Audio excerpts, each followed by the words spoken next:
Sinema is recognized from her office. Thank you, Mr. Chairman, and thank you to Senator Toomey in particular for extending the questions so I was able to join today. I also want to thank our witnesses for being here today. As you know, Mr. Chairman, I co-chaired the Senate's Financial Innovation Caucus alongside my friend, Senator Lummis of Wyoming. So I'm glad that we're holding this hearing on stablecoins today.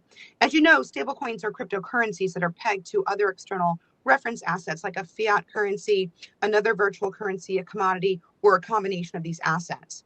As more Americans choose to invest in, hold, and transact with digital assets, it's important for policymakers to consider the regulatory implications of this trend and the innovations happening in this ecosystem. Ms. Massari, it's great to meet you and to discuss this important topic. If an Arizonan is looking at holding a stablecoin, how can he or she know for sure that it's truly backed by the asset that the issuer claims? Thank you for the question, Senator Sinema. So today in the United States, stablecoin issuers, U.S. stablecoin issuers are regulated by the states in which they offer their services and where they're located. This is regulation under state money transmission licensing regimes, which exist in every state but one. In addition, they're regulated for financial crimes purposes by FinCEN, a bureau of the U.S. Treasury Department, as money services businesses.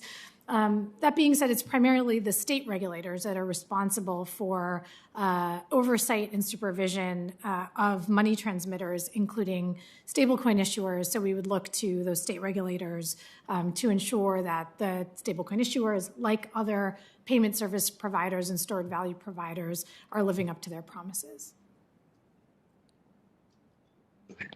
Thank you. And as I understand it, currently, stablecoin issuers are generally subject to state-level money transmitter laws. Do these state laws require a particular standardized way of disclosing how the stablecoin is backed? It's a great question, Senator. So these laws generally require stablecoin issuers, like other payment providers and stored value providers, to maintain what are called eligible assets to back their obligations to customers. They are also required to provide financial reports to their regulators, and of course, any disclosures that they make about how they hold assets must be accurate. I see. Now, in the event that stablecoin isn't truly backed, is there a risk that the Arizonan could try and redeem their token for cash and the issuer may not be able to provide it? Now, that's a problem for the Arizonan in the near term, but what bigger problems could that cause in the long term? It's a great question, Senator. I think the short answer is yes. That could certainly be a problem. That's one reason why I support common sense, strong regulation of stablecoin issuers. As I mentioned, the states are currently largely responsible for that regulation. In my view, a federal option could also be explored to achieve the same goals. Thank you. Now, Ms. Massari, if the Arizonan holds $10,000 in a particular stable coin, and then there's a run on the issuer, how much of the $10,000 could the Arizonan lose if the backing on the coin isn't credible? That's a great question again, and I think these are really important questions to think about as we think about how to regulate stablecoins.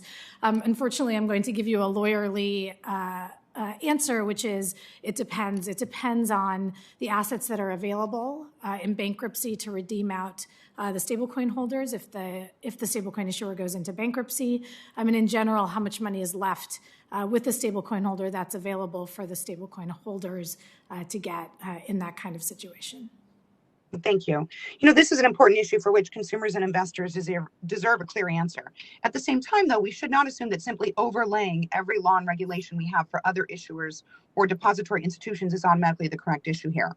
Now, in the short time we have left, I'd love to hear from Ms. Massari and Ms. Goldstein on my last question.